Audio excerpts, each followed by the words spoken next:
She thought she was just looking for shelter from a Christmas Eve blizzard, but what she found 300 feet beneath that abandoned prison would expose a corruption so deep it had been buried for 37 years. Before we dive into the story, make sure to smash subscribe because tomorrow we have an extra special story for you that will blow your mind.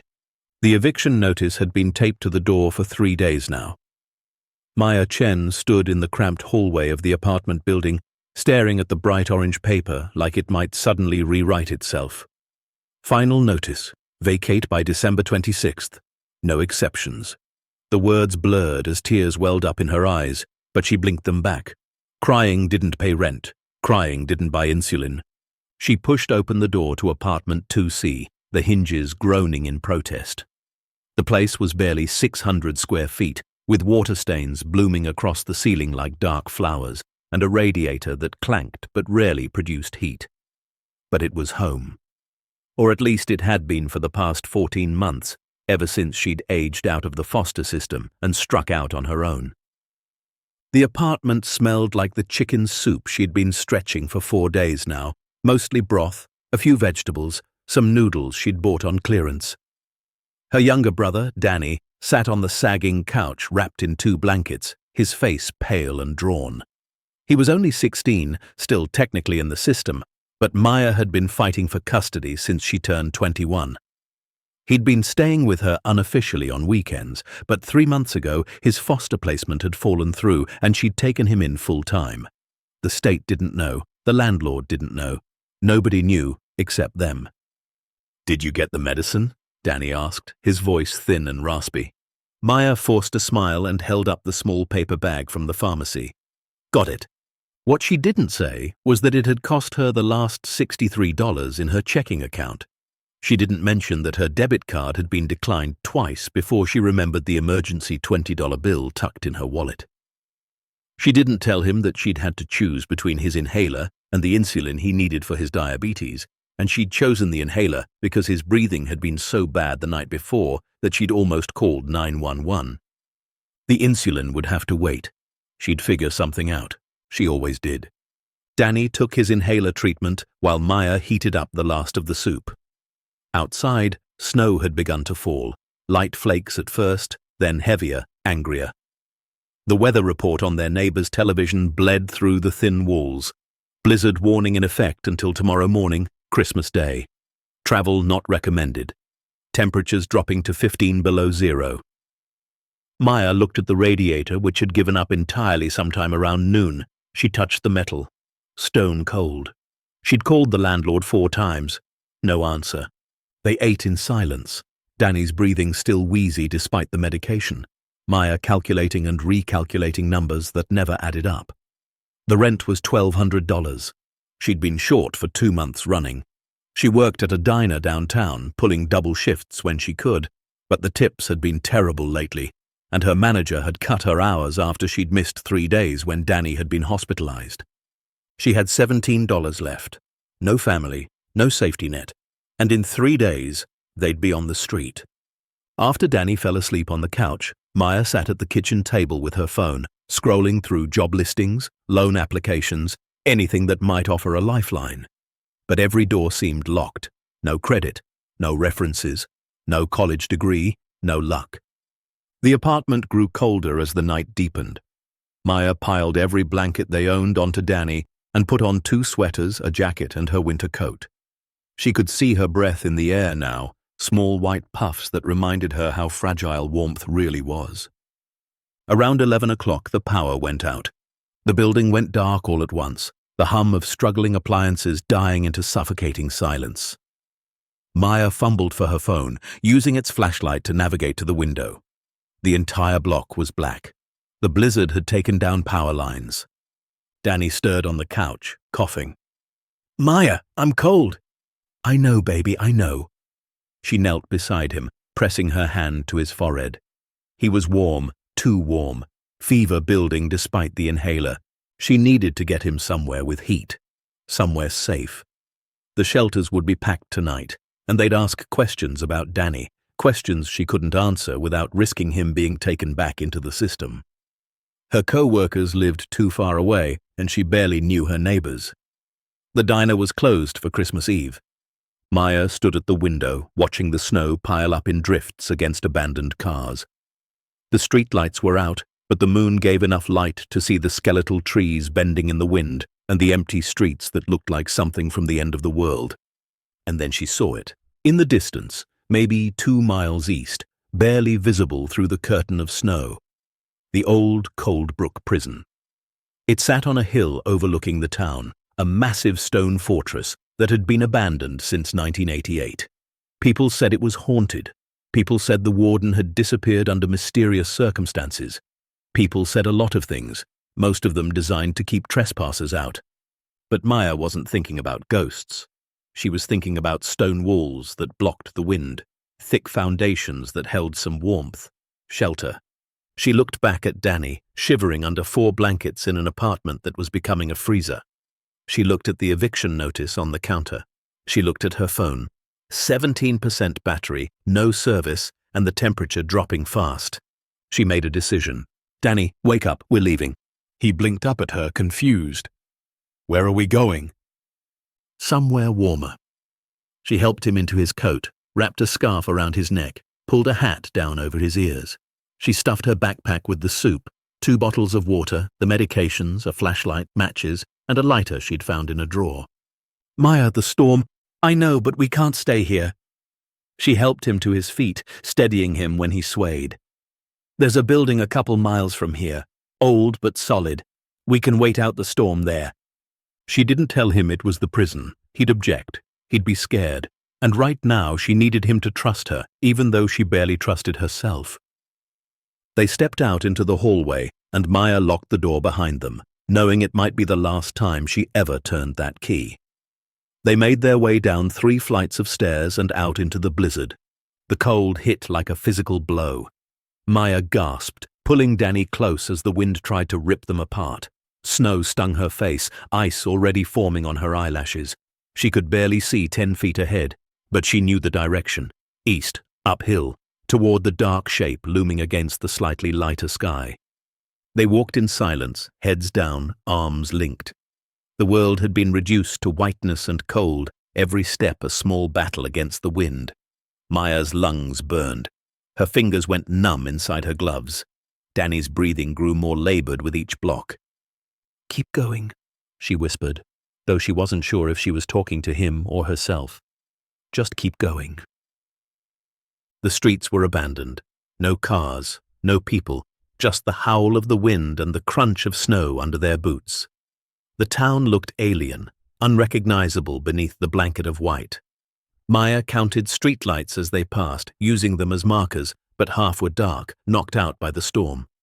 20 minutes in, Danny stumbled. Maya caught him, but barely. "I can't," he gasped. "Maya, I can't." "Yes, you can, look." She pointed ahead through the swirling snow. "See that? We're almost there." The prison rose before them like something from a nightmare. Massive stone walls, 30 feet high, topped with rusted barbed wire. Guard towers at each corner, their windows long since shattered. The main gate hung open, one side collapsed inward, creating a gap just wide enough for a person to slip through. Maya had passed this place 100 times on the bus to work. She'd never looked at it closely, never wanted to. It was the kind of building people crossed the street to avoid, the kind of place that held bad memories and worse stories. But tonight, it looked like salvation. They approached the gate slowly. Maya's flashlight beam cut through the snow, illuminating the words carved above the entrance. Coldbrook State Correctional Facility, Est, 1923. "Maya," Danny whispered, "this is a prison." Was a prison. It's been empty for 30 years. People say it's haunted. People say a lot of things. She squeezed his hand. "It's just a building, stone and steel, and it'll keep us from freezing." She didn't believe in ghosts, but standing at that gate, wind screaming through the rusted bars, she understood why people might. There was something about the place that felt wrong, like the building itself was holding its breath, waiting. But Danny was shaking beside her, and the temperature was still dropping, and they were out of options. Maya stepped through the gate. The courtyard beyond was vast and empty. snow already piling up in drifts against the inner walls. Rusted equipment lay scattered and abandoned, chain-link fencing, oil drums, the skeletal remains of what might have been a truck. The main building loomed ahead, 4 stories of grey stone with narrow windows like dead eyes. They crossed the courtyard, their footsteps the only sound besides the wind. Maya tried the main entrance, a massive wooden door reinforced with steel bands. Locked. She moved along the wall, testing windows, looking for any way inside. Most were barred, others boarded up from the inside. Finally, around the east side of the building, she found it. A window with the bars torn away, the glass long since shattered. The opening was small, but they could fit. "In here," she said, helping Danny climb through first.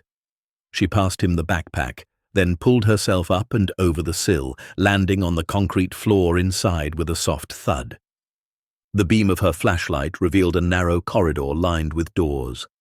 The walls were covered in peeling paint and graffiti, decades of decay and trespassers leaving their marks. The air smelled of mold, rust, and something else, something old and sour that made her stomach turn. But it was warm, relatively. Without the wind, the temperature felt almost bearable. "Come on," Maya whispered, though she wasn't sure why she was whispering. "Let's find somewhere to settle." They moved deeper into the building, their flashlight beam dancing across walls that seemed to close in with every step. The prison was a maze of corridors and staircases, cell blocks and administrative offices, everything stripped and gutted. Doors hung open on broken hinges. Trash and debris covered the floors. Somewhere in the distance, metal groaned against metal, a sound that could have been the building settling or something else entirely. Danny stayed close, his hand gripping the back of Maya's jacket.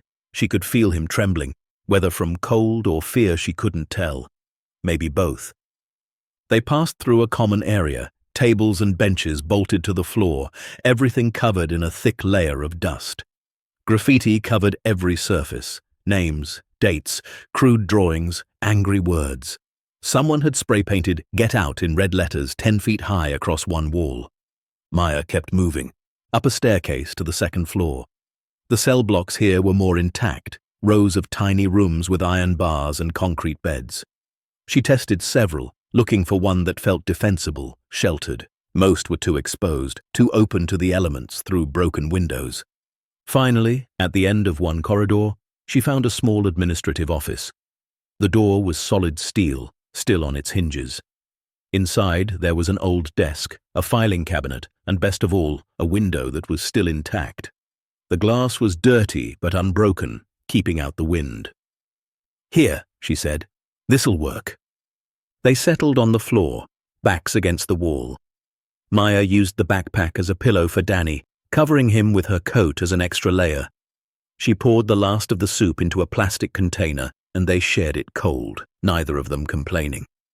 The flashlight sat between them, pointed at the ceiling, casting long shadows across the room. "Tell me a story," Danny said quietly. "Like you used to." Maya smiled, remembering nights in different apartments, different shelters, different moments of fear when stories had been the only comfort she could offer. "Once upon a time," she began, "there was a girl who was too stubborn to give up. That's not much of a story." "I'm not finished."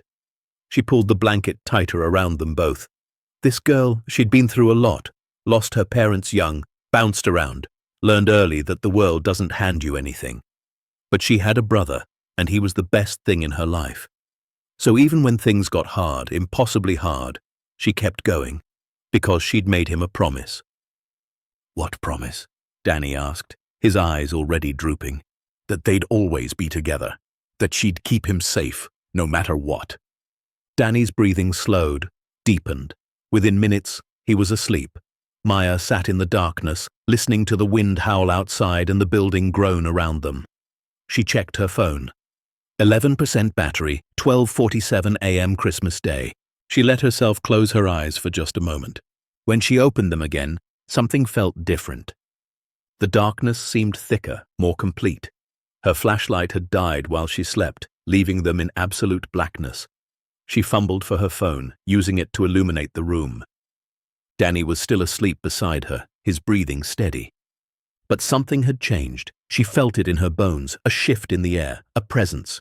She stood slowly, every instinct screaming at her to stay put, stay quiet, stay safe. But Maya had learned long ago that survival meant paying attention to instincts, even when they led somewhere uncomfortable. She moved to the office door, easing it open. The corridor beyond was pitch black, but her phone's light revealed something she hadn't noticed before. Marks on the floor, drag marks, fresh ones cutting through the dust. Her heart began to pound. Someone else was here, or had been here recently. She followed the marks, moving as quietly as possible. They led down the corridor, around a corner, past more cells. The marks grew deeper, more pronounced, as though something heavy had been pulled across the concrete. Maya's phone battery dropped to 5%. She needed to turn back, but curiosity, that dangerous companion of desperation, pushed her forward. The drag marks ended at a stairwell, not the one she'd used earlier but another, half hidden behind a collapsed section of wall. The stairs led down, deeper into the building. No, she realized, beneath the building, a basement, or maybe something more. She shouldn't go down there. Every rational thought in her head screamed to turn around, to get Danny, to leave this place and take their chances with the storm. But she thought about the eviction notice, the empty bank account, the insulin Danny needed, the impossible mathematics of survival that never, ever balanced. And she thought about the drag marks, about how deliberate they looked, about what might be hidden in the dark places beneath an abandoned prison. Her phone buzzed. 3% battery. Maya took one step down, then another. The air grew colder, damper. The stone walls pressed in close, covered in moisture that gleamed in her fading light. The stairs went down far longer than they should have, 50 steps, then 100, descending deep into the earth. At the bottom, a corridor stretched ahead. Unlike the prison above, this space looked maintained. The floor was cleaner. The walls showed signs of recent repair, and at the far end, barely visible in the dying light of her phone, stood a door. Not a prison door. This was heavy steel, the kind you'd find in a bank or a government facility. It was slightly ajar. 2% battery. Maya's hand trembled as she pushed the door open. The space beyond stole her breath. It was vast, easily the size of a warehouse, carved directly into the bedrock beneath the prison. Industrial lights hung from the ceiling, long dead but still present. Metal shelves lined the walls, and in the center of the room sat something that made no sense, something impossible. Pallets. Dozens of them, wrapped in heavy plastic sheeting. And beneath that plastic, visible even in the near darkness, were stacks and stacks of bills. Maya's phone died, plunging her into complete blackness. But she'd seen enough. Her mind raced, trying to process, trying to understand. This wasn't some hidden supplies cache. This wasn't forgotten equipment. This was money. More money than she'd ever seen or imagined. More money than should exist in one place. And it had been sitting here, 300 feet beneath an abandoned prison, for God knows how long. Maya's legs gave out. She sank to the floor, her back against the cold steel door, and for the first time in years, she had absolutely no idea what to do next. Maya sat in complete darkness, her heart hammering so hard she could feel it in her throat. The silence was absolute, suffocating. She fumbled in her pocket for the lighter, her fingers numb and clumsy. It took 3 tries before the flame caught, casting a small circle of orange light that barely pushed back the shadows. The vault stretched before her, and in the flickering light, it looked even more surreal. She stood slowly, legs shaking, and moved toward the nearest pallet. The plastic sheeting crinkled under her touch, and through it she could see bundles of bills stacked in perfect rows. She tore a small hole in the plastic, her breath coming in short gasps. $100 bills, banded in stacks of $10,000 each. Her hands trembled as she pulled one bundle free, feeling the weight of it. The bills were old, the paper slightly yellowed, but they looked real. Benjamin Franklin's face stared up at her, stern and knowing. $10,000. in her hand. More than she'd made in 6 months of double shifts at the diner. She looked at the pallet, at least 100 bundles visible on just this one stack. That was $1 million, and there were dozens of pallets. The lighter grew hot in her hand. She released it, plunging back into darkness, then flicked it on again immediately, afraid of what the blackness might hide. Maya moved deeper into the vault, counting. 12 pallets on the left wall, 15 on the right, 8 more in the back, each one wrapped in heavy plastic, each one loaded with currency. Her mind couldn't process the numbers.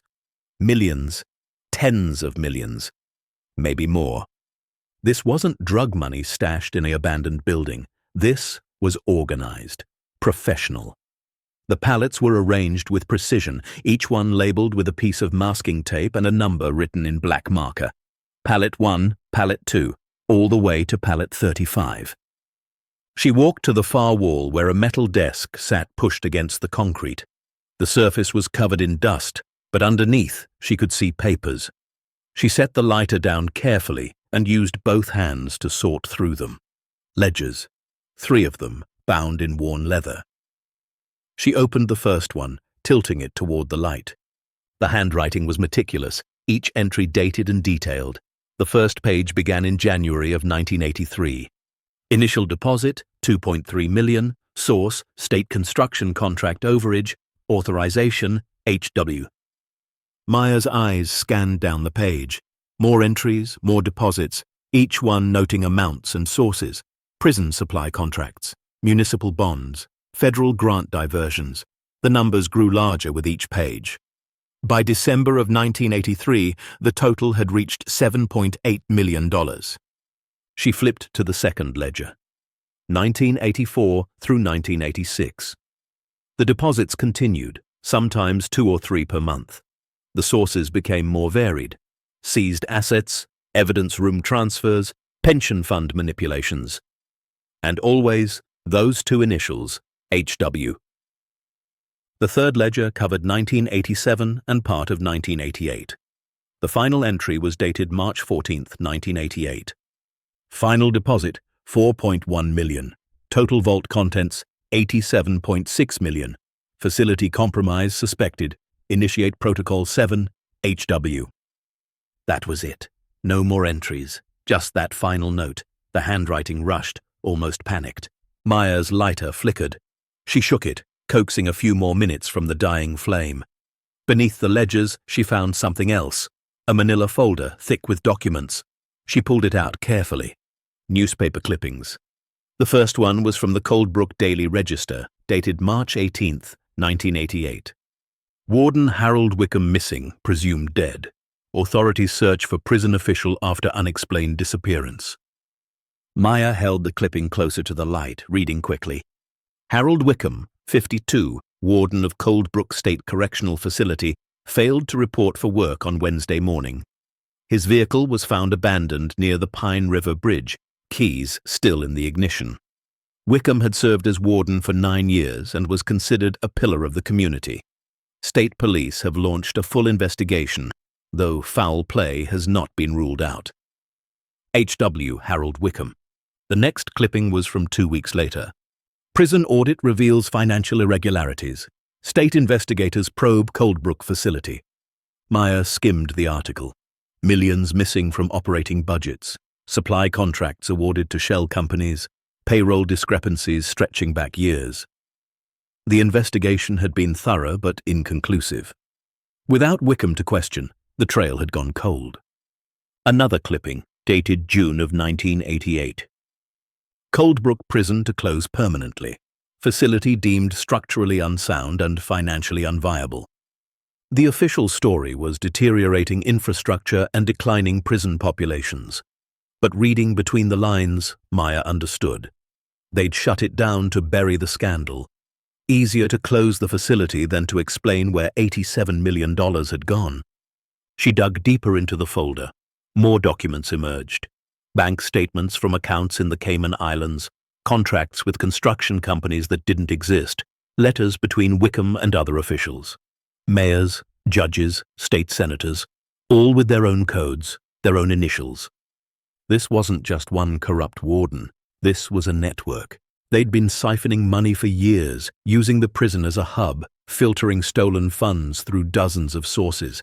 And they'd hidden it here, deep beneath the building, in a vault that probably predated the prison itself. Some old Cold War bunker, maybe, or a munitions storage from before the facility was built. Maya found photographs next. Wickham himself, a heavy-set man with thinning hair and cold eyes, standing in his office, shaking hands with a man in an expensive suit. More photos showed meetings, dinner parties, golf outings, the who's who of Coldbrook's elite, all smiling, all connected. And then she found the list.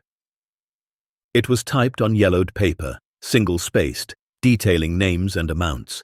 Each official's cut of the operation. Wickham had been the organizer, but he hadn't been alone. The mayor had taken $2 million. A judge, 1.5. The police chief, 800,000. Down the list it went, 23 names in total. At the bottom, a handwritten note in Wickham's handwriting. Insurance policy. If I go down, everyone goes down. Keep safe. Maya's lighter finally died. She stood in the darkness, clutching the folder, her mind racing. This was evidence of conspiracy that had destroyed lives, corrupted an entire town, and been covered up for 37 years. Most of these people were probably dead now, but some might still be alive. Some might still be in power. And she was standing in the middle of their secret, holding their crimes in her hands. The smart thing would be to walk away, take nothing, tell no one, pretend she'd never been here. But Danny was upstairs, shivering in an abandoned office, needing insulin she couldn't afford. The eviction notice was taped to a door she'd probably never open again. Her bank account had $17 and no prospects of growing. And here, in the darkness, was enough money to solve every problem she'd ever had. She felt her way back to the nearest pallet, tore the plastic sheeting wider, and pulled out 5 bundles. $50,000. Not enough to be missed from $87 million. Enough to buy insulin, pay rent, maybe even get Danny proper medical care. She stuffed the bills into her jacket, the weight foreign and terrifying against her chest. Then she grabbed the folder of documents, tucking it under her arm. Evidence, proof, insurance, just like Wickham had planned. Maya used her matches to light her way back to the desk, grabbing the first ledger as well. Then she moved toward the steel door, ready to leave this tomb and its secrets behind. That's when she heard it. Footsteps, above her, in the prison. She froze, listening. The steps were slow, deliberate, moving across the floor directly overhead. Not the random creaking of an old building, not the wind or settling foundation. Someone else was here. Maya's breath caught in her throat. She backed away from the door, pressing herself against the wall. The footsteps moved closer, then paused. A beam of light cut through the darkness of the stairwell beyond the vault, bright and sharp. A real flashlight, not a dying phone or lighter. A voice called out, "Mail, Ruff. Hello? Someone down here?" Maya didn't move, didn't breathe. Her mind raced through possibilities. Security guard doing rounds, urban explorer, homeless person seeking shelter like she had, or someone who knew about the vault. The footsteps descended the stairs, slow and cautious. The light beam swept across the walls, getting closer. Maya looked around desperately for somewhere to hide. The vault was too open, too exposed. The pallets offered some cover, but not enough. She moved quickly, quietly, sliding between 2 stacks in the back corner. The plastic sheeting crinkled softly, and she pressed herself flat against the cold concrete wall, making herself as small as possible. The light entered the vault. "Holy hell," the man whispered. Maya peeked through a gap between pallets. She could see him now, mid-50s, wearing a heavy coat and work boots, his face weathered and scarred. He moved into the vault slowly, his flashlight beam traveling across the pallets with something like reverence. He walked directly to the desk, as if he knew exactly where it would be. His hand reached out, touching the surface, then pulling back when he found it covered in dust. "Still here," he muttered. "After all this time, still here." He wasn't surprised by the vault. He knew about it, had probably known for decades. Maya's heart pounded so hard she was certain he could hear it. The bundles of cash pressed against her chest felt like they were burning through her jacket, announcing her theft. The man opened the desk drawers, searching. He cursed when he found them empty, then noticed the scattered papers. His light focused on the spot where the ledgers had been. "No," he said, his voice rising. "No, no, no." He spun around, flashlight sweeping the vault in rapid arcs. Maya pressed herself harder against the wall, barely breathing. "Who's here?" he shouted. "I know someone's here. Show yourself." Silence. Maya bit her lips so hard she tasted blood. The man moved between the pallets now, searching. He was methodical, checking each row. Maya counted the stacks between them. 5 pallets, then 4, then 3. She had to move. When his back was turned, when his light pointed away, Maya slipped out from her hiding spot and moved toward the door. Her boots whispered against the concrete. Almost there. 10 feet. 5 feet. "Hey!" The shout echoed through the vault. Maya ran. She hit the stairwell at full speed, taking the steps 2 at a time. Behind her, the man's heavy boots pounded in pursuit. His light beam chased her up the stairs, illuminating her shadow against the walls. "Stop, you don't understand." Maya didn't stop, couldn't stop. The bundles in her jacket bounced against her ribs, the folder clutched in her hand. Up and up, the stairs seeming endless, her lungs burning. She burst through the doorway at the top, back into the prison proper. The corridor stretched in both directions, barely visible in the pre-dawn darkness filtering through broken windows. She turned left, sprinting toward where she'd left Danny. Behind her, the man emerged from the stairwell. "Please, you're in danger!" What happens next will force her to make an impossible choice, expose the truth and risk everything, or stay silent and become part of the cover-up. Stay tuned to see what happens. If you're enjoying the story, please like, share, and subscribe for more. Maya's legs burned as she ran through the corridors, the prison a maze of identical hallways and staircases. She took a corner too fast, her shoulder slamming into the wall. Pain shot through her arm, but she kept moving, the man's footsteps still echoing behind her. She tried to remember the route back, up the stairs, past the common area with the spray-painted warning, down the cell block corridor. But everything looked different, distorted by fear and adrenaline. She burst into what she thought was the right cell block, but it was empty, unfamiliar. Wrong floor. She'd gone up 1 level too many. "Listen to me," the man's voice called from somewhere behind her. "You don't know what you found. They'll kill you for it." Maya spotted another stairwell and took it, descending 2 flights. Her foot caught on debris and she stumbled, nearly falling, catching herself against the railing. The folder slipped from her grip, papers scattering across the stairs. "No, no, no!" She dropped to her knees, frantically gathering the documents, newspaper clippings, photographs, the list of names. Her hands shook so badly she could barely hold them. The man's flashlight beam appeared at the top of the stairwell. Maya stuffed what she could grab into her jacket, abandoning the rest. She ran again, hitting the 2nd-floor landing and recognizing the corridor finally. The cell block, the administrative offices. There, at the end, the steel door still ajar. She shouldered through it, finding Danny exactly where she'd left him, still asleep against the wall, wrapped in blankets. "Danny, wake up!" She shook him hard. "We have to go, now." He blinked up at her, confused. "What? What's happening?" "No time, get up, move!" She pulled him to his feet, grabbed the backpack, and dragged him toward the window they'd entered through. Behind them, footsteps pounded down the corridor. Maya boosted Danny through the window first, then threw the backpack after him. She was halfway through when the steel door burst open. "Wait!"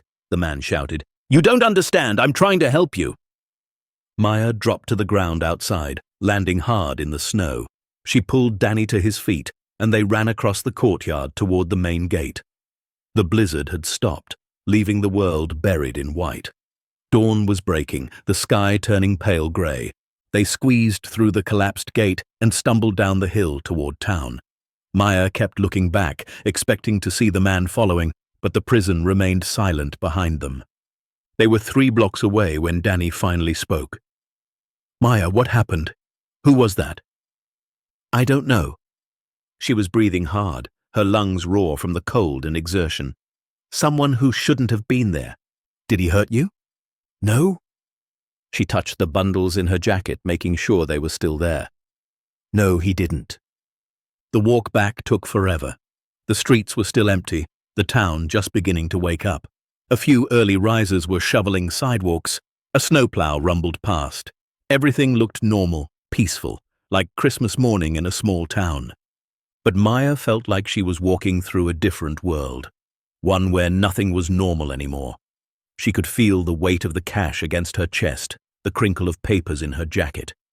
She kept her head down, convinced everyone could see what she was carrying, what she'd found. They climbed the 3 flights to their apartment. The eviction notice was still on the door, but somehow it looked different now, less final, less permanent. Inside, Maya locked the door behind them and drew all the curtains. Danny collapsed on the couch, exhausted and confused. Maya, please tell me what's going on. She sat beside him, pulling the bundles of cash from her jacket. His eyes went wide. Is that real? Yes. Where did you get it? Maya hesitated. How could she explain? How could she make him understand without terrifying him? I found it, she said finally. In the prison.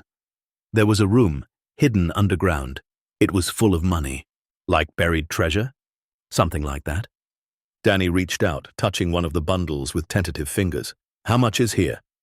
$50,000. He pulled his hand back as if the bills had burned him. We have to give it back. To who? Maya asked. It's been sitting there for almost 40 years. The people who hid it are probably dead, or they're criminals. Either way, we can't just hand it over. But it's not ours. Neither is it theirs. She took his hand. Danny, this money can save us. We can pay rent, get your insulin, maybe even move somewhere better, somewhere safe. What if someone finds out? They won't. No one knows it's there. No one knows we were there. Even as she said it, she thought of the man in the vault. He knew. He'd seen her, chased her, but he hadn't caught her, hadn't seen her face clearly in the darkness. And even if he had, what could he do? Report her? That would mean admitting he knew about the vault, admitting he was part of whatever conspiracy had put the money there in the first place. Still, the thought made her uneasy. She pulled out the papers she'd managed to save from the stairwell. Not all of them, but enough. The list of names was there. Several newspaper clippings, a few photographs, and folded at the bottom, a document she hadn't noticed before. It was a map, hand-drawn, showing the layout of the prison and the underground vault. But more importantly, it showed something else. Connections. Lines drawn between the prison and other locations around Coldbrook. The mayor's office, the courthouse, the police station, the First National Bank. Notes were scribbled in the margins. Payment drops. Evidence storage. Secondary vault? Maya's stomach turned. The prison vault wasn't the only one. There were others. This conspiracy had been bigger than she'd imagined, spreading throughout the entire town like rot through wood. She thought about the list of names. 23 officials, all complicit. Some were probably dead by now, but some had to be alive. And if they were alive, they had to know about the vault. Had to be waiting, wondering if anyone would ever find it. And now someone had. Danny had fallen asleep again, exhausted from the night's ordeal. Maya covered him with a blanket and moved to the kitchen table, spreading out the documents. She studied each one carefully, trying to piece together the full picture. Harold Wickham had been the ringleader, but he'd been smart enough to spread the guilt around. Everyone involved had taken money, which meant everyone had a reason to keep quiet. Mutually assured destruction, just like his note had said. But then something had gone wrong. Facility compromise suspected. Had someone from the outside discovered the scheme? An investigator? A journalist? Or had one of the conspirators gotten nervous, threatened to talk? Whatever it was, Wickham had disappeared immediately after. Presumed dead, the newspaper said. But Maya wondered, had he really died, or had he simply vanished with his share and left the rest buried? She looked at the 5 bundles of cash on the table. $50,000. More money than she'd ever held in her life. Enough to solve her immediate problems, but not enough to escape the weight of what she'd found. Because this wasn't just about money. It was about justice. About people who'd stolen from the state, from taxpayers, from everyone who'd trusted them. About a corruption so deep it had poisoned an entire town. And now the evidence was sitting on her kitchen table next to 2 days' worth of cold soup and an eviction notice. Maya picked up one of the photographs. It showed Wickham at what looked like a charity gala, shaking hands with a much younger man in a suit. The caption on the back read, "Warden H. Wickham with District Attorney R. Morrison, Annual Law Enforcement Dinner, 1986. She turned the photo over, studying the younger man's face. Then she walked to the window, peeking through the curtains at the street below. A black sedan was parked across the street, its engine running, exhaust puffing in the cold air. It hadn't been there when they'd arrived. Maya's pulse quickened. She watched the car for several minutes. The windows were tinted, but she could see a silhouette in the driver's seat, waiting, watching. Had the man from the vault followed them, or was this someone else? She stepped back from the window, mind racing. She needed to hide the money, hide the documents. But where? The apartment was tiny, with few hiding places. The building itself wasn't safe. The landlord could enter at any time, especially with an eviction pending. She made a decision. Moving quickly, she gathered all the documents and shoved them into a manila envelope she found in a drawer. Then she stuffed the 5 bundles of cash into the bottom of her backpack, covering them with spare clothes and toiletries.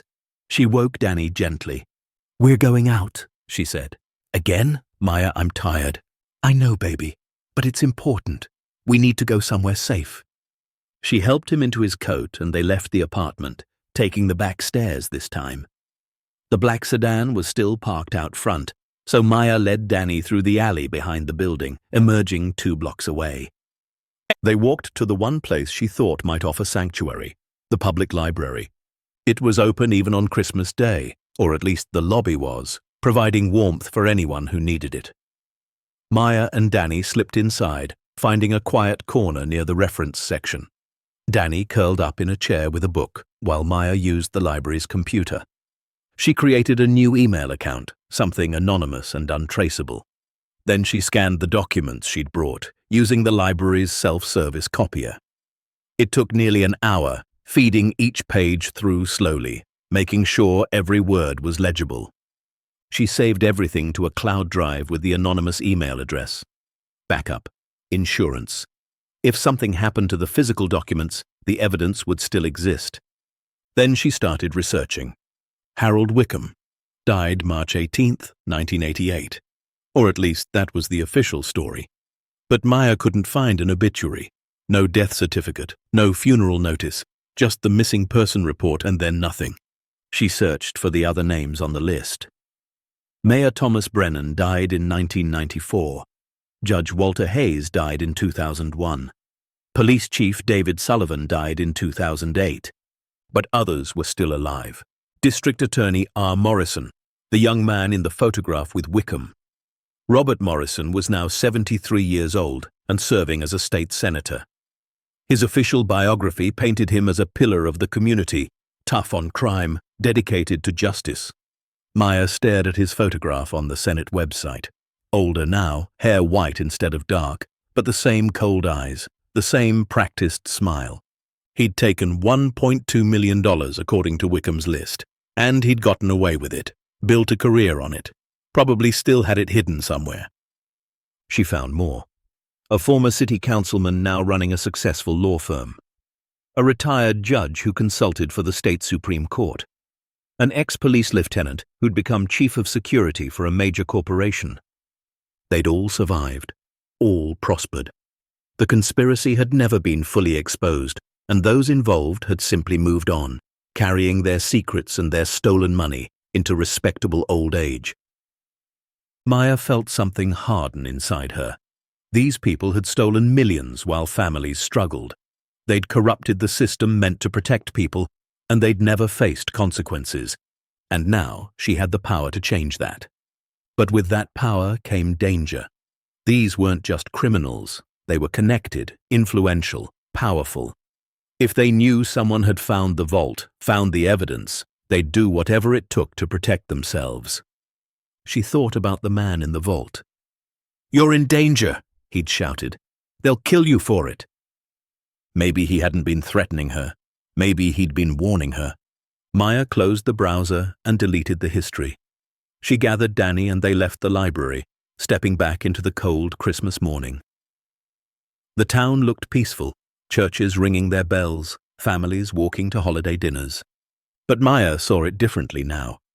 She saw the rot beneath the pretty surface, the secrets buried under decades of lies. They returned to the apartment by a different route, making sure no one followed. The black sedan was gone, but that didn't make her feel better. It just meant whoever had been watching knew where she lived. They could come back any time. Inside, Maya hid the backpack in the one place she thought might be safe, inside the broken radiator, tucked into the hollow space where the heating element had rusted away. The documents went into a plastic bag, which she taped to the underside of the kitchen sink. Not perfect hiding spots, but better than nothing. Danny watched her work. "Maya, I'm scared." She sat beside him, taking his hands. "I know, me too. What are we going to do?" "I don't know yet." She squeezed his hands. "But I promise you, we're going to be okay. Whatever happens, we're going to be okay." She wasn't sure if she believed it, but she needed him to feel safe, even if safety was an illusion now. Outside, the day darkened into evening. Christmas Day fading into Christmas night. Maya stood at the window, watching the street below, waiting for the black sedan to return. Behind her, Danny slept on the couch, his breathing soft and steady. In the kitchen, $50,000 was hidden in a broken radiator. In the pipes under the sink, evidence of a decades-old conspiracy waited to be discovered. And somewhere in Coldbrook, powerful men who thought their secrets were buried were about to learn they were wrong. Maya pressed her forehead against the cold glass, watching her breath fog the window. Tomorrow she would have to decide. Keep the money and stay silent, or expose the truth and risk everything. She already knew which choice she'd make. She just didn't know if she'd survive it. The morning after Christmas, Maya stood in the pharmacy holding a small white bag. Inside was Danny's insulin, a 3-month supply that had cost her $847. The pharmacist had looked at her strangely when she'd paid in cash, counting out $900 bills with shaking hands. "Is everything all right?" the woman had asked. Maya had forced a smile. Christmas bonus finally came through. The lie felt heavy on her tongue, but not as heavy as the alternative, explaining where the money really came from. She walked back to the apartment slowly, hyper-aware of everyone around her. The man waiting at the bus stop. Was he watching her? The woman in the parked car. Was she taking pictures? Every face seemed suspicious. Every glance felt loaded with meaning. Paranoia, she told herself. Just paranoia. But when she turned the corner to her building, she saw the black sedan again. Same one from yesterday, parked in the exact same spot. The engine was off this time, but someone sat in the driver's seat, face obscured by shadow. Maya's heart hammered. She walked past the building, not slowing, not looking directly at the car.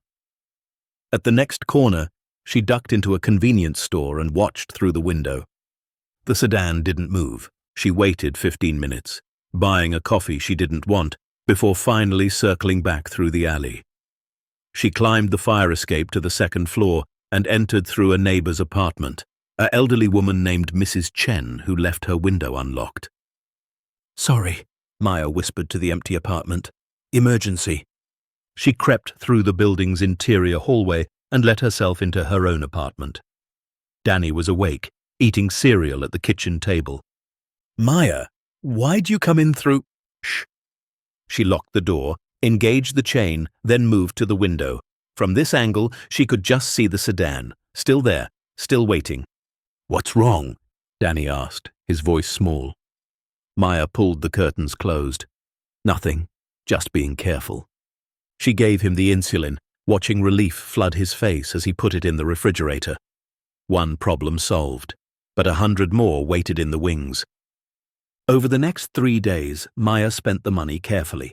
She paid the rent in cash, telling the landlord the same story about a Christmas bonus. He'd looked skeptical but took the money without questions. $1,200 gone, but the eviction notice came down. She bought groceries, real groceries, not just rice and clearance vegetables. Danny's eyes lit up when she brought home fresh chicken, bread that wasn't stale, fruit that didn't have bruises. She'd spent $200 and felt guilty for every penny. The remaining money, $46,000 and change, stayed hidden in the radiator. Maya checked it obsessively, 3 or 4 times a day, terrified it would simply vanish. But the money wasn't her biggest problem. The black sedan appeared every morning, sometimes parked on the street, sometimes idling in the parking lot behind the building. Different locations, but always watching. Maya started varying her routine, leaving at different times, taking different routes. But the car always found her. On the 4th day, she found a note slipped under her door. Plain white paper, no envelope. The message was typed, anonymous. "You have something that doesn't belong to you. Return it before people get hurt." Maya's hands trembled as she read it. She checked the hallway, but it was empty. Whoever had left it was already gone. She burned the note in the kitchen sink, watching the paper curl and blacken. But the words stayed with her. That night, after Danny fell asleep, Maya sat at the kitchen table with her laptop. She needed answers, needed to understand exactly what she'd stumbled into and who was hunting her. She started with Harold Wickham. The newspaper archives were limited, but she found enough. Wickham had been warden for 9 years, from 1979 to 1988. Before that, he'd been a deputy warden in another facility, and before that, a corrections officer. His career had been unremarkable until he'd taken over Coldbrook. Then things had changed. Under Wickham's administration, the prison's operating budget had ballooned. Construction projects that should have cost thousands had cost millions. Supply contracts had gone to companies that barely existed. The state had poured money into Coldbrook, and most of it had simply disappeared. But no one had questioned it. Not the State Oversight Committee, not the Attorney General's office, not the media, because everyone who should have been watching had been paid to look away. Maya found the audit report from 1988, published after Wickham's disappearance.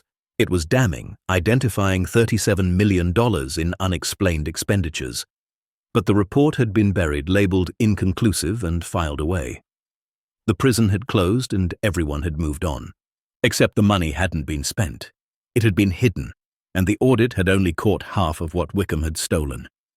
She searched for the other names on the list. Most came up in historical records, obituaries, old news articles. But 3 names kept appearing in current events. Robert Morrison, now State Senator Morrison. He chaired the Judiciary Committee, overseeing court appointments and criminal justice reform. His political career had been built on a reputation for being tough on corruption. The irony made Maya sick. Martin Hale, former city councilman, now ran Hale and Associates, one of the largest law firms in the state. Corporate law, criminal defense, political consulting. He'd made millions representing the same kind of people he'd once been. And Margaret Sawyer, retired judge, served as a consultant to the state Supreme Court. She reviewed case law, advised on sentencing guidelines, trained new judges. She was considered one of the most ethical legal minds in the state. All 3 had stolen from the vault. According to Wickham's ledger, Morrison had taken $1.2 million. Hale had taken $900,000. Sawyer had taken $650,000. And all 3 were still alive, still powerful, still respected. Maya sat back, staring at the screen. These weren't street criminals she could simply report to police. These were the people who controlled the police, the courts, the entire system. If she went to the authorities, the information would likely go straight to them. She needed another way. The next morning, Maya made a decision. She needed help, someone outside the system, someone with nothing to lose. She thought about journalists, but most reporters in Coldbrook worked for papers owned by the same people who ran the town. Then she remembered something Danny had mentioned weeks ago. A teacher at his school, Mr. Garrett. who'd been forced into early retirement after writing an article criticizing the school board. Danny had said he was angry, bitter, still looking for a fight. Maya found his address in the phone book. He lived in a small house on the east side, the working-class neighborhood where nobody important ever went. She left Danny with Mrs. Chen, the neighbor whose window she'd climbed through, and took 2 buses to Garrett's address. The house was modest, paint-peeling, yard overgrown. She knocked on the door, half expecting no one to answer. A man opened the door, mid-60s, grey beard, suspicious eyes. "If you're selling something, I'm not buying." "My name is Maya Chen. I need to talk to you about Harold Wickham." His expression changed instantly. The suspicion remained, but something else joined it.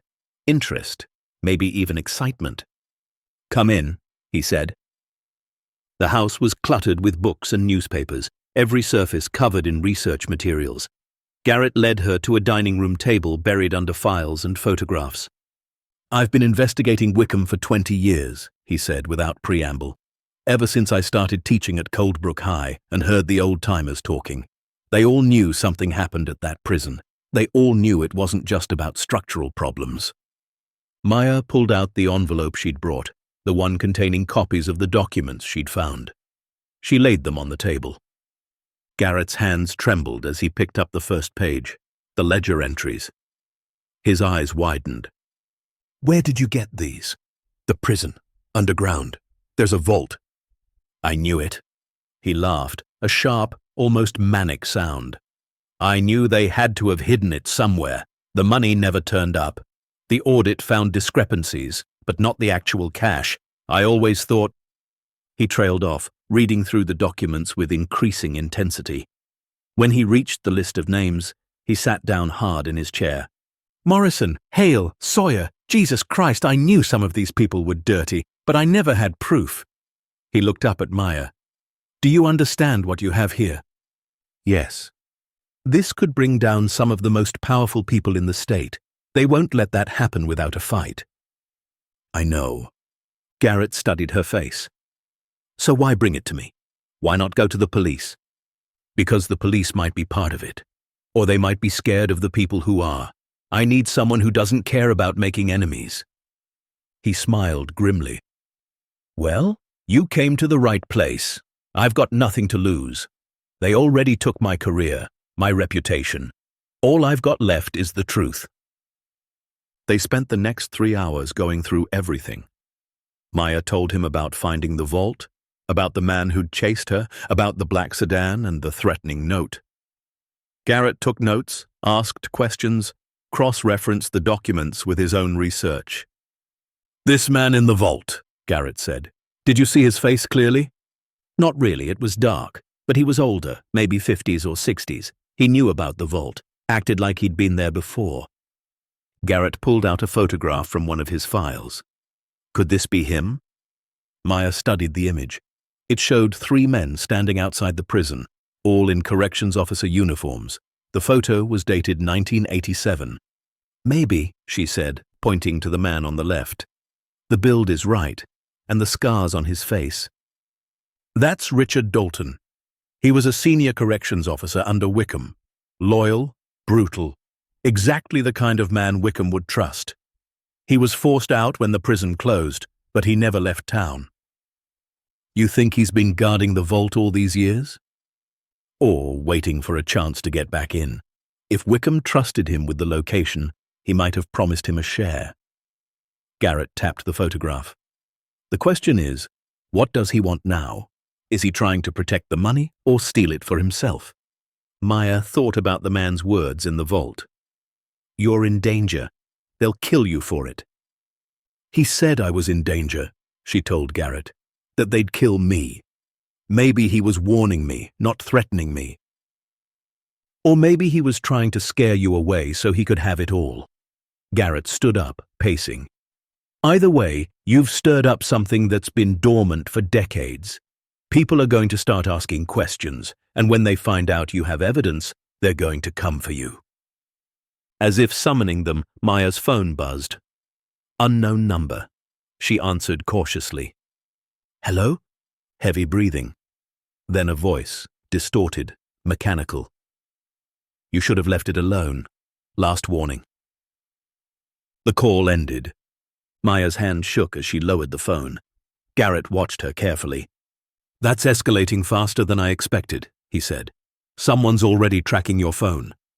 "What do I do?" "First, turn off your phone, now." She powered it down, removing the battery for good measure. "Second," Garrett continued, "we need to get this evidence somewhere safe. Not just copies, but multiple copies in multiple locations. Cloud storage, safe deposit boxes, trusted friends. If something happens to you or me, this information needs to survive. And then? Then we go public. Not through the local paper, they'll bury it. We need someone with reach, someone national. I've got contacts at the Washington Post and the New York Times. Investigative journalists who've covered corruption before. They'll know what to do with this." Maya felt a weight lift slightly. A plan, a way forward that didn't involve her facing this alone. "But I need to warn you," Garrett said, his tone serious. "Once we do this, there's no going back. These people will fight with everything they have. They'll try to discredit you, intimidate you, maybe worse. Your life is going to get very difficult." "My life is already difficult," Maya said. "At least this way, it'll mean something." Over the next week, Maya and Garrett worked in secret. They made copies of everything, storing them in different locations.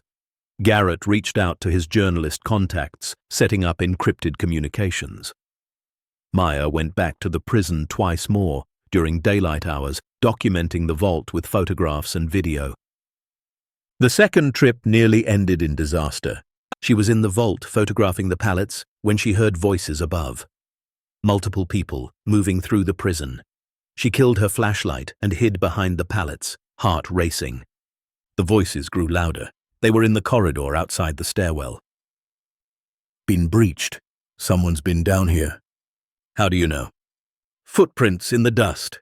Recent ones. And look at this. Plastic torn on the pallets." Maya held her breath. They were right above her. "How much is missing?" "Hard to say. Maybe 50, 60,000. Nothing major, but enough to confirm someone knows about this place." Dalton said he chased someone out on Christmas Eve, young woman. He said she had documents. "We need to find her before she talks." "Morrison's people are working on it. They've got someone watching her apartment, tracking her movements. She'll slip up eventually." The voices faded as the men moved away. Maya waited another 30 minutes before emerging, her entire body shaking. She climbed the stairs as quietly as possible and made it out of the prison without being seen. But the message was clear. They knew who she was. They were watching, and they were closing in. That night, Maya moved Danny out of the apartment. She couldn't risk him being there if they came. She took him to Mrs. Chen, explaining that she had some personal matters to deal with and needed him to stay somewhere safe for a few days. Mrs. Chen, bless her, asked no questions, just nodded and welcomed Danny into her home. Then Maya went back to Garrett's house and told him what she'd heard. "They know it's you," he said. "That changes things. We need to accelerate the timeline." "How fast can your journalist contacts move?" "They'll need a few days to verify the information, do their own research, but if we push, maybe we can have something published by the end of the week." "That's not fast enough. They could come for me anytime." Garrett thought for a moment. "There's another option. The State Attorney General's office has a corruption hotline, anonymous reporting for government fraud. It's supposed to be separate from local authorities. If we submit everything there, it triggers an automatic investigation." "What if Morrison or the others have connections there too?" "It's possible, but the AG's office has federal oversight. If they try to bury it, that becomes its own scandal. It's riskier, but faster." Maya weighed the options. Wait for journalists who might take weeks to publish or go to the authorities who might be compromised. Either way felt like a gamble. "Both," she decided. "We contact the journalists and file with the AG's office. Multiple fronts. Harder to suppress." Garrett smiled. "You think like someone who's been fighting her whole life." "That's because I have been." They drafted the complaint that night, detailing everything Maya had found: the vault, the ledgers, the list of names, the documentary evidence. Garrett added his own research, 20 years of accumulated suspicions now confirmed by hard proof. They submitted it electronically through the anonymous hotline at 2 in the morning. Then they sent encrypted packages to 3 different journalists, each one containing copies of the evidence. "Now we wait," Garrett said. But Maya didn't have to wait long. The next morning, as she walked to the corner store to buy coffee, a car pulled up beside her. Black sedan. The same one that had been following her. The passenger window rolled down. A man in a suit looked out at her, expression cold. "Get in, Miss Chen. We need to talk." "I'm not getting in your car." It wasn't a request. He opened the door, starting to step out. Maya ran. She cut through an alley, the sound of doors slamming and footsteps pounding behind her. She knew these streets, had walked them 1,000 times. She ducked through a gap in a fence, crossed a parking lot, emerged onto a busy street where people were waiting for buses. The men didn't follow into the crowd. Too public, too many witnesses. But Maya knew this was just the beginning. They'd tried to intimidate her. When that didn't work, they'd try something else.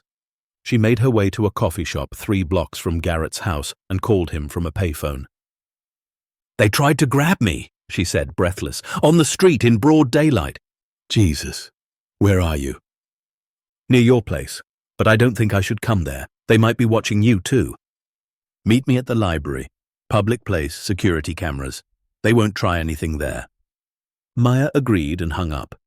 She walked quickly, checking over her shoulder every few steps. The morning felt surreal. Normal people going about their normal lives while she ran from men who wanted to silence her. At the library, Garrett was waiting in the same corner where she'd hidden before. He looked worried. "We got a response from the AG's office," he said, showing her his phone. "They've opened a preliminary investigation. They want to interview you." That was fast. Too fast. Which means either they're taking it seriously or someone inside tipped off the wrong people. "What do we do?" "We go, but we do it smart. I'll drive you there myself. We'll go straight to their office, no stops. And I'm bringing a camera. If anything happens, I'm documenting everything." They left immediately, taking Garrett's old sedan. The AG's office was in the state capital, 2 hours away. They spent the drive in tense silence, both watching for cars that might be following. The building was downtown, a modern glass structure that looked official and intimidating. They parked in the public garage and made their way to the 7th floor. The receptionist checked their names against a list. "Miss Chen, they're ready for you. Conference room B." Garrett squeezed her shoulder. "You've got this. Tell them everything." Maya walked into the conference room to find 3 people waiting. 2 men in suits, 1 woman with a briefcase. They introduced themselves as investigators from the Public Corruption Unit. For the next 3 hours, Maya told her story. She showed them the documents, the photographs, the video from the vault. She explained about the black sedan, the threatening note, the men who'd tried to grab her that morning. The investigators listened, taking notes, occasionally asking questions. Their expressions gave nothing away. Finally, the lead investigator, a man named Warren, leaned back in his chair. "Miss Chen, what you've brought us is extraordinary. If verified, this could be one of the largest corruption cases in state history." "If verified?" Maya repeated. "I gave you proof. Ledgers, photographs, names. We believe you, but we need to secure the physical evidence. You said the vault is still intact at the prison." "As of 2 days ago, yes." "We'll need to send a team. Tonight, before anyone can move or destroy anything." He looked at her seriously. "But I need to be honest with you. Some of the people implicated are very powerful. This investigation is going to draw attention you don't want. Are you prepared for that?" Maya thought about Danny, safe at Mrs. Chen's apartment. She thought about the eviction notice that had been on her door just weeks ago. She thought about all the people who'd been crushed by the system these powerful men had corrupted. "Yes," she said, "I'm prepared." Warren nodded. "Good, because you're going to need to be." As Maya and Garrett left the building, walking back toward the parking garage, a man stepped out of the shadows. Maya recognized him immediately. Richard Dalton, the corrections officer from the photograph. The man who'd chased her through the vault. "Miss Chen," he said quietly, "I need to talk to you." Garrett moved between them, protective. "Back off. I'm not here to hurt her." Dalton held up his hands, showing he was unarmed. "I'm here to warn her, to help her if she'll listen." Maya studied his face. The scars, the weathered features, the tired eyes. "You were in the vault. You chased me.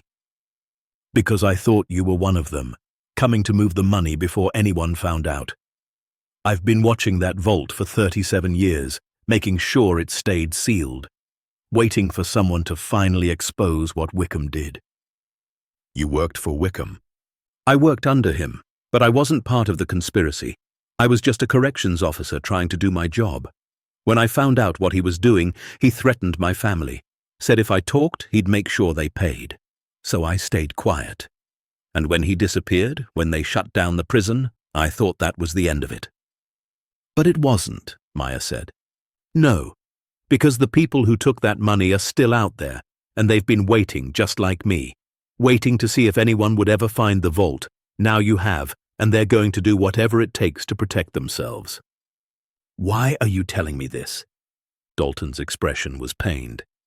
"Because I've carried this guilt for 37 years. Because I let them get away with it once, and I can't let them do it again. Because you deserve to know what you're up against." "And what am I up against?" "Morrison controls half the judges in this state. Hale has connections to organized crime. Sawyer knows every dirty secret in the legal system. Together they can make evidence disappear. Witnesses change their stories. Investigations stall out. They've done it before. But I've already filed a complaint with the AG's office. I know that's what has them scared, but scared, powerful people are dangerous." He pulled out a piece of paper, pressing it into her hand. "This is my number. If you need somewhere safe, someone who knows how they operate, call me, day or night." He walked away before Maya could respond, disappearing into the parking garage. Garrett looked at the paper. "Do you trust him?" "I don't know," Maya admitted. "But I don't think we have much choice." The drive back to Coldbrook felt longer than the drive there. Maya's mind raced with everything Dalton had said. She'd known the people she was exposing were powerful, but hearing it confirmed, understanding the full scope of what they could do, made the danger feel visceral and immediate. They were almost back to town when Garrett's phone rang. He answered on speaker. "Mr. Garrett, this is Detective Sarah Walsh with the State Police. We've been assigned to provide protection for Miss Chen. Can you tell me your current location?" Garrett and Maya exchanged glances. "Who requested protection?" Garrett asked. "The AG's office. After Miss Chen's testimony this afternoon, they determined she was at risk. We'd like to set up a safe house until the investigation is complete." It sounded reasonable, professional, but something about it made Maya uneasy. "We'll call you back," Garrett said, and hung up. "Why did you do that?" Maya asked. "Because the AG's office would coordinate protection through their own internal security, not the state police, and they definitely wouldn't announce it over an unsecured phone line." He pulled over.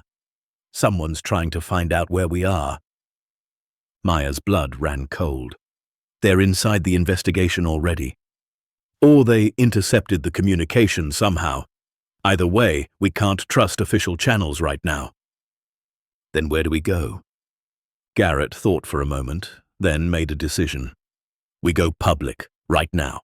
We contact every journalist I know, every media outlet, every platform that will listen. We flood the zone with information before they can contain it." They spent the next 6 hours in a motel room, reaching out to reporters, uploading documents to secure websites, posting encrypted files on forums where whistleblowers shared information. They held nothing back. By midnight, the story had broken.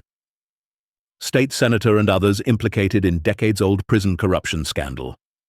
The headline appeared on 3 different news sites simultaneously. Maya watched the story spread across social media, each share and retweet another layer of protection. The information was out there now, impossible to suppress. Her phone, which she'd turned back on, started ringing.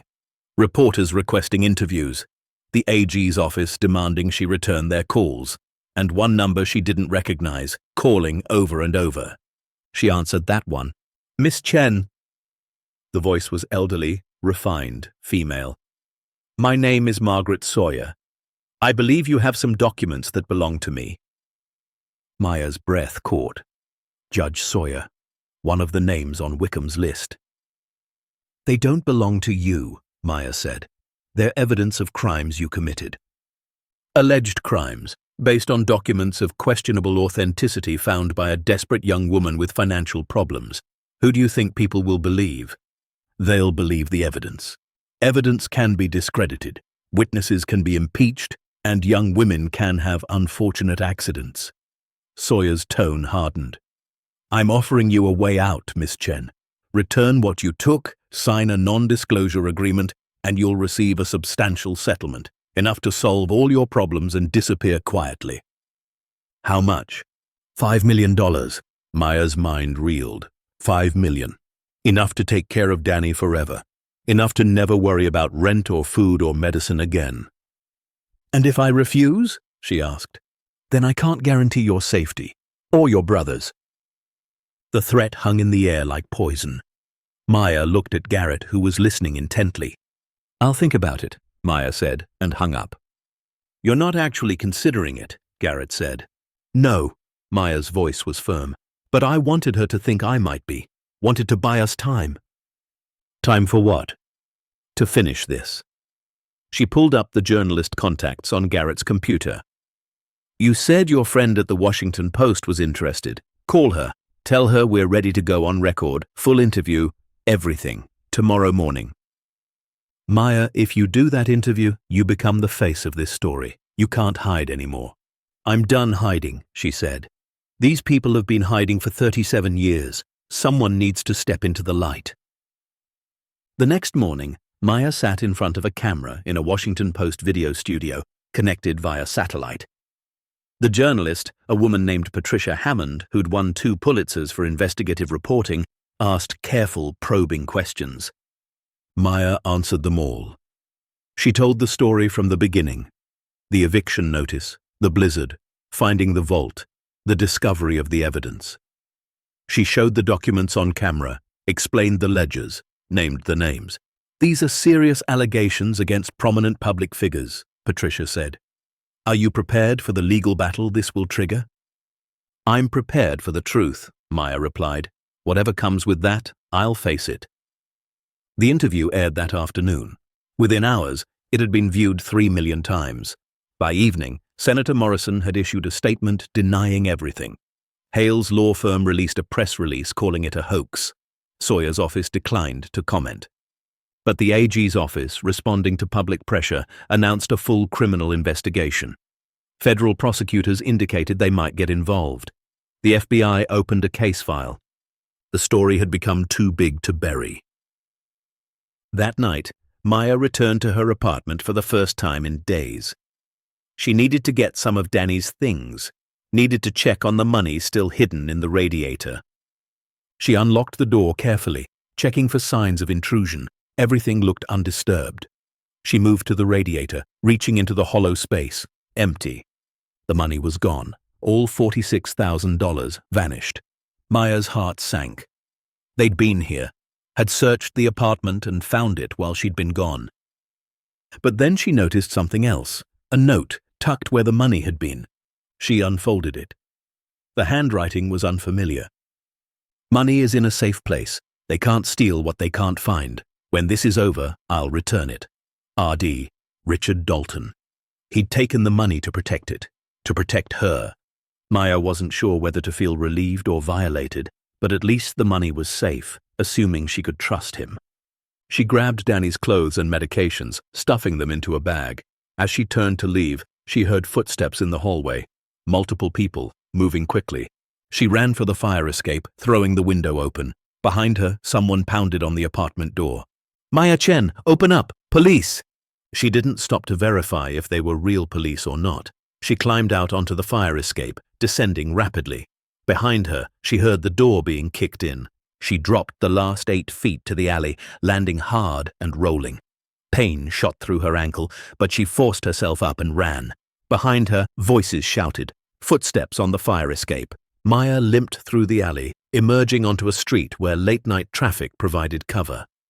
She hailed a cab, something she never did because of the cost, and gave the driver Garrett's address.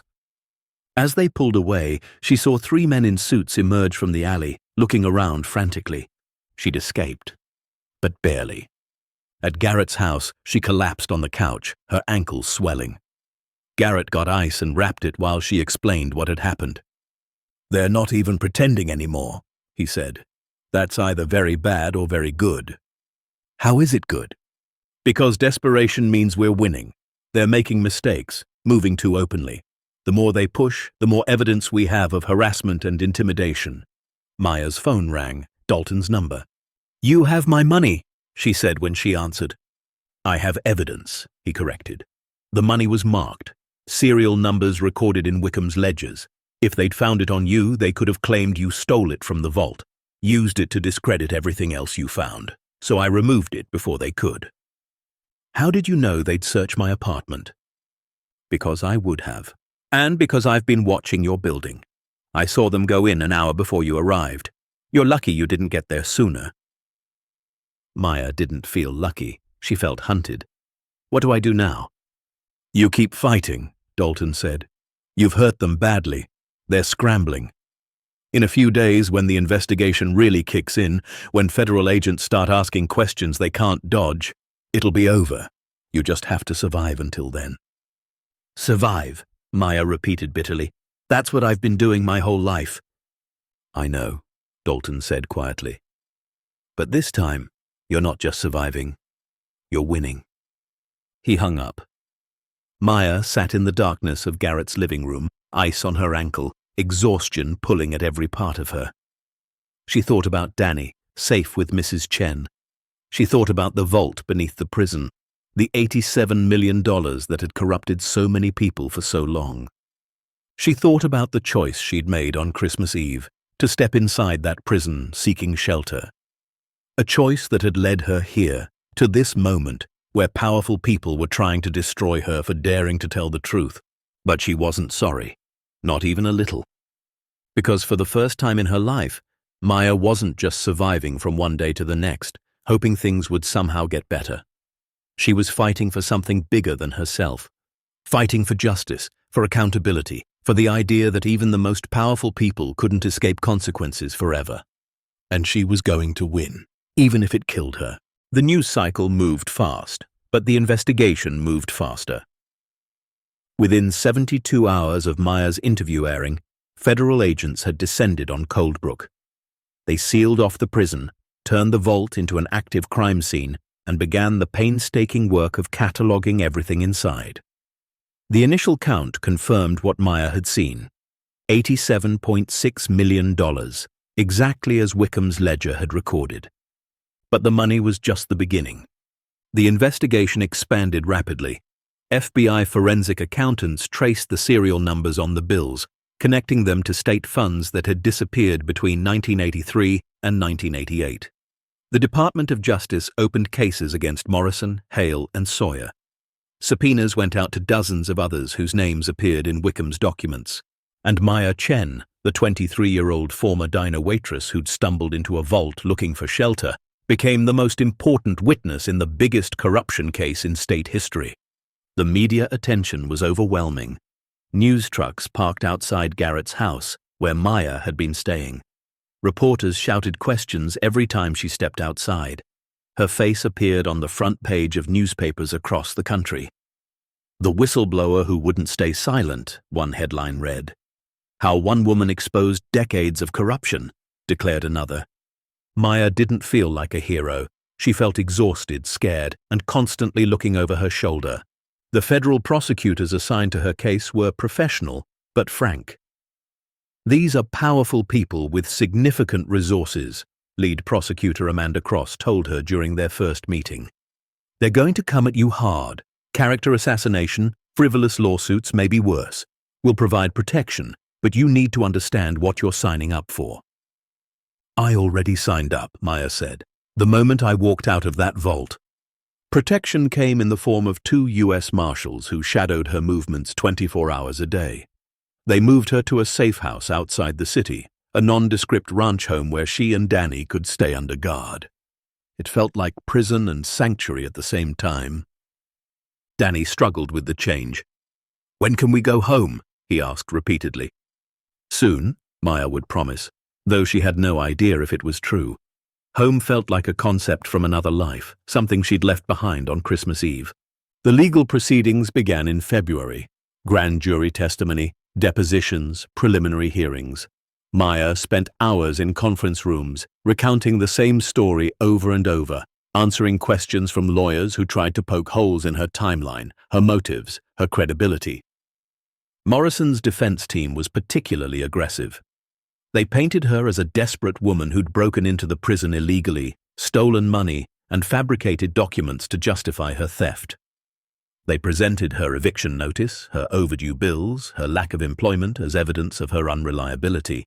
"Miss Chen," Morrison's lead attorney asked during one deposition, "isn't it true that you were facing homelessness when you entered that prison?" "Yes." "And that you'd been fired from your job at the diner 2 weeks prior?" "I wasn't fired, my hours were cut, but you were desperate for money." "Yes. Desperate enough to break into a condemned building and steal whatever you could find." Maya met his eyes. "I didn't steal anything. I found evidence of crimes committed by your client and others. The money I took was to buy my brother's insulin so he wouldn't die. Everything else I reported." "Convenient that you reported it only after you'd been caught." "I wasn't caught. I came forward voluntarily." The attorney smirked. "After you'd already spent some of the money." "I used $847 for medication, $1,200 for rent to keep my brother off the streets, and $200 for food. The rest I never touched. And if your client hadn't stolen $87 million from taxpayers, I wouldn't have found it in the first place."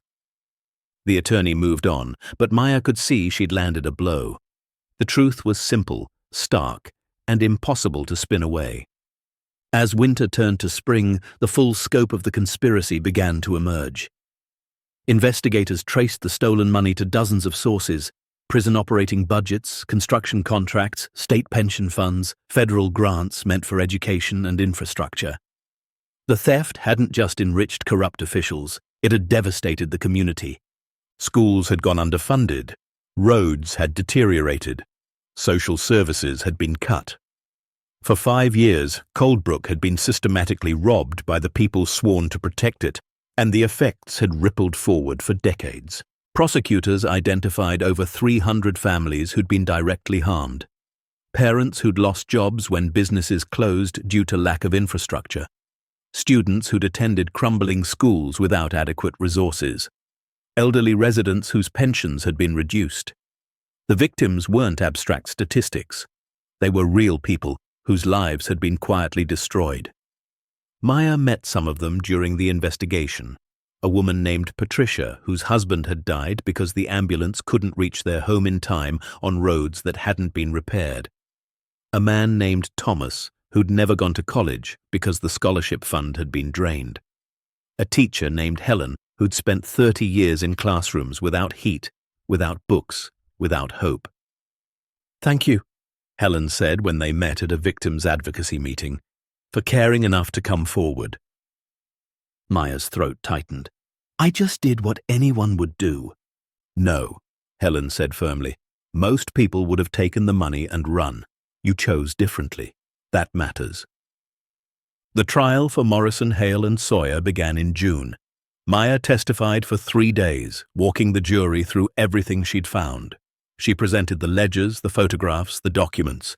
She explained how the vault had been hidden, how the conspiracy had operated, how it had been covered up. The defense attorneys tried to break her, but she didn't crack. She'd survived too much in her life to be intimidated by men in expensive suits asking pointed questions. "Miss Chen," Sawyer's attorney asked, "do you expect this jury to believe that you, a high school dropout with no investigative experience, somehow uncovered a conspiracy that eluded law enforcement for 37 years?" "I didn't uncover it," Maya replied.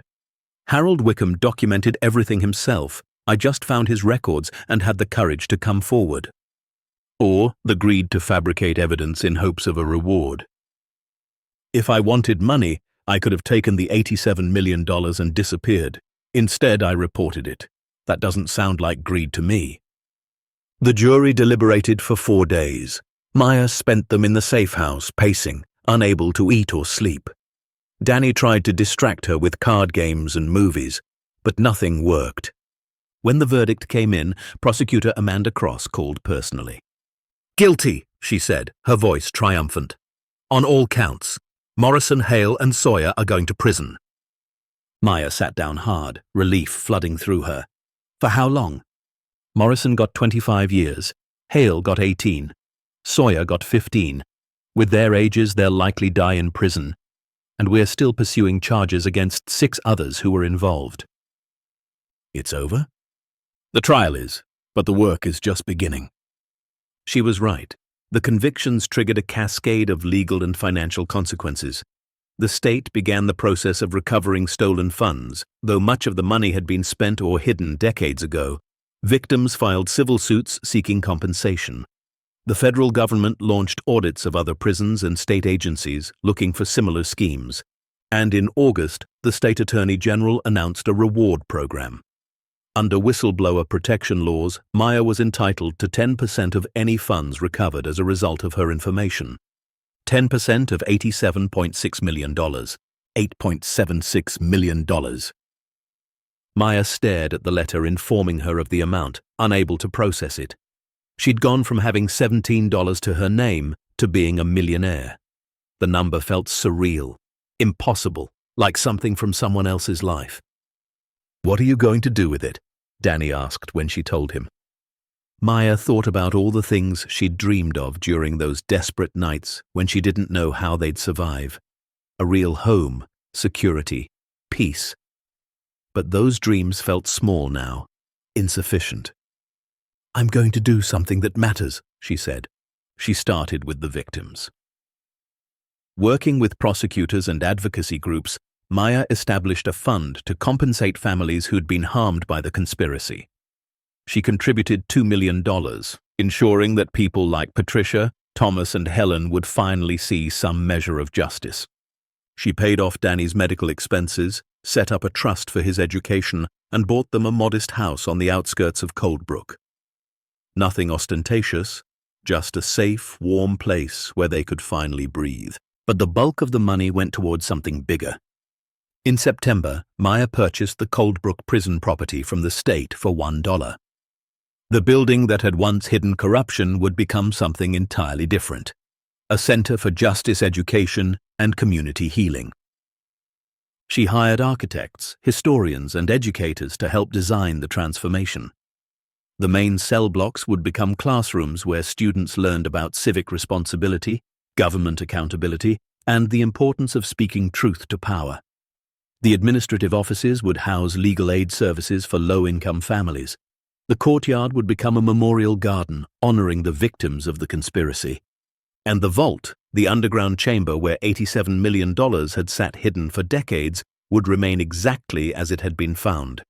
A museum exhibit preserved as evidence of what happens when power corrupts and good people stay silent. The Coldbrook Justice Center opened on December 24th, 1 year to the day after Maya had first entered the prison seeking shelter. The ceremony drew hundreds of people. Victims of the conspiracy stood alongside federal prosecutors, community leaders, and students from local schools. News cameras captured everything, though the media attention had become less frenzied now, more respectful. Maya stood at the podium, looking out at the crowd. Danny sat in the front row, healthy and smiling. Garrett was beside him, having been hired as the center's first educational director. Richard Dalton stood in the back, having returned the $46,000 and refused any recognition for his role. A year ago, Maya began, her voice carrying across the courtyard, I came to this place because I had nowhere else to go. I was desperate, scared, and out of options. I thought I was just looking for shelter from a storm. She paused, gathering her thoughts. But what I found here changed everything. Not just for me, but for this entire community. I found evidence of corruption that had poisoned this town for decades, and I had to make a choice: stay silent and protect myself, or speak up and risk everything. The crowd was utterly quiet. I'm not going to stand here and pretend I'm some kind of hero. I was terrified. There were moments I wanted to walk away, to take what I'd found and disappear. But I kept thinking about all the people who'd been hurt by these crimes, about the students who'd learned in crumbling schools, about the families who'd struggled because money meant for them had been stolen, about my brother, who deserved better than a system that let powerful people get away with anything. She looked at Danny, who nodded encouragingly. So I spoke up, and yes, it was hard. People threatened me. Powerful men tried to destroy my credibility, my reputation, my life. But I had help.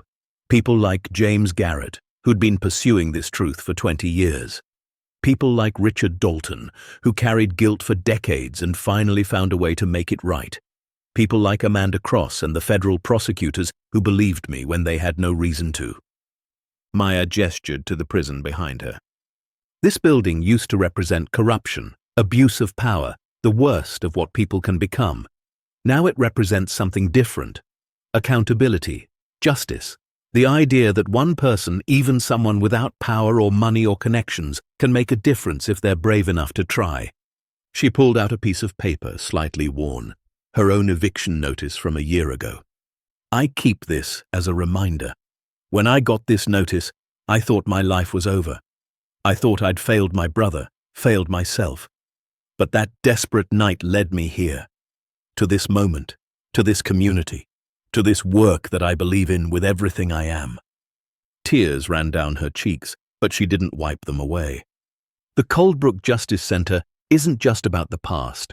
It's about the future. It's about teaching young people that they have power, that their voices matter, that standing up for what's right is always worth it.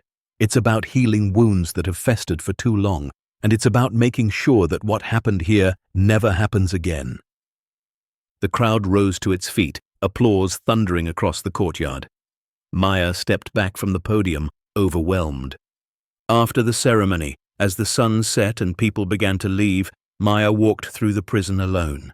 She traced the path she'd taken that Christmas Eve, through the window, down the corridors, to the stairwell that led underground.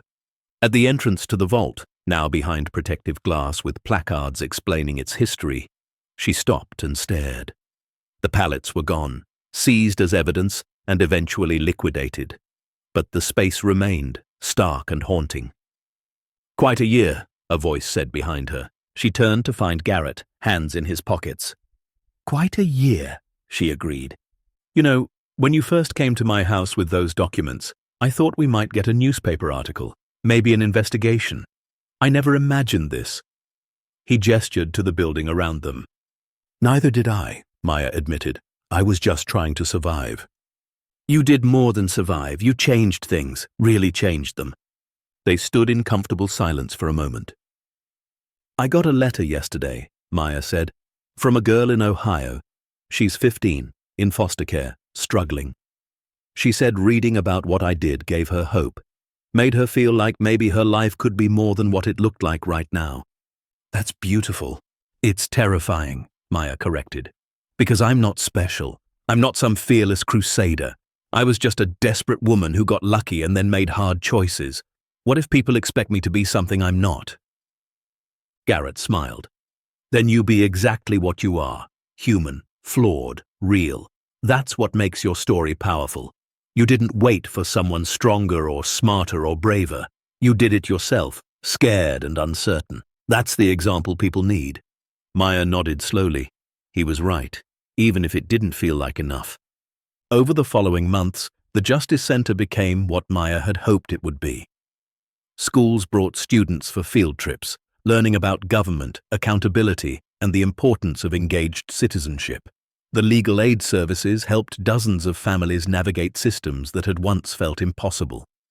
The memorial garden grew, each plant representing a victim of the conspiracy, each one tended by volunteers from the community. Maya hired staff, most of them people who'd been affected by the crimes. Patricia, whose husband had died due to infrastructure neglect, became the Victim Services Coordinator. Thomas, who'd missed out on college, enrolled at the state university and worked part-time as a youth mentor at the center. Helen, the teacher who'd worked in crumbling classrooms, developed the educational curriculum. The center became more than an institution. It became a movement. Other whistleblowers reached out, seeking advice and support. Maya found herself coaching people who discovered fraud in their workplaces, abuse in their communities, corruption in their local governments.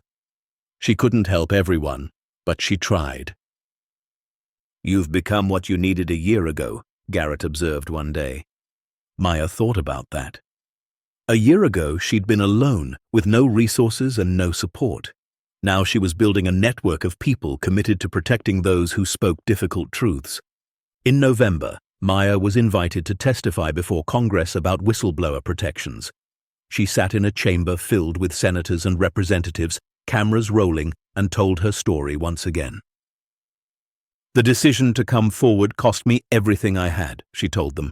"My sense of safety, my anonymity, my peace of mind. If I hadn't been lucky, if I hadn't found people willing to help me, I could have been silenced. Many whistleblowers are." She looked directly at the committee chair. "If we want people to report corruption, we have to protect them, not just legally, but financially and physically. We have to create systems where doing the right thing doesn't mean losing everything, because the people who witness wrongdoing are often the most vulnerable: workers who need their jobs, immigrants who fear deportation, young people without resources. They shouldn't have to be heroes to be heard."